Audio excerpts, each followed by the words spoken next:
I'm Taylor, I'm a practice leader in the Brisbane region. I have been with QCS for 4 years now. I studied a Bachelor of Criminology and Criminal Justice at university. I was always very interested in the criminal justice system. So very interested in working with people who, are very complex, the people that we do supervise and manage in a custodial or community environment. I was very interested in QCS because of the work that the agency does in terms of rehabilitating people, but also reintegrating them back into the community, working with someone, looking at their complex needs, working with the person to go, how do we reduce your risk of reoffending, but also how do we ensure that you become a pro-social member of society?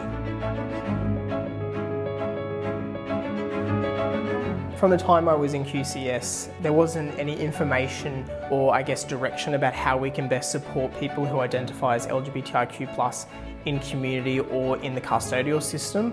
10% of the Queensland population identifies as LGBTIQ+. So as we move to person-centred corrections, it's very important that we acknowledge and recognise people that are coming through the criminal justice system. And I think with a minority group, such as the LGBTIQ+ community, it's very important that we are responsive, we are respectful, but we're also educated to what their needs are.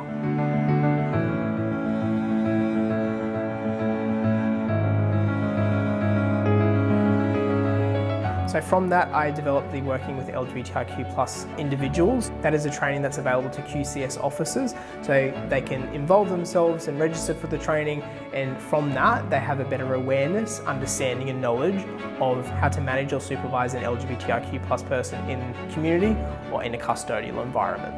So how to be respectful. It's one of our core principles, respect. How to be respectful to people who come through our district offices or custodial centres. How we can work with them so we get that equal respect back. It looks at certain risk factors that LGBTIQ+ people may be exposed to, how to use correct language with people who identify, but also best support them. What intervention and support services are available for people who identify and how to access those services.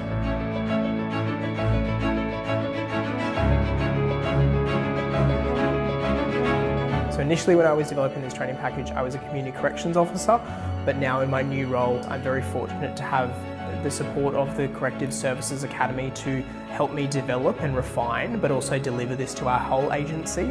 It's important to acknowledge in today's society that people who identify as LGBTIQ+ still face marginalisation and discrimination. So as an agency, we are working towards acknowledging that, but also providing education and resources so officers feel better informed when they do supervise or manage someone who identifies.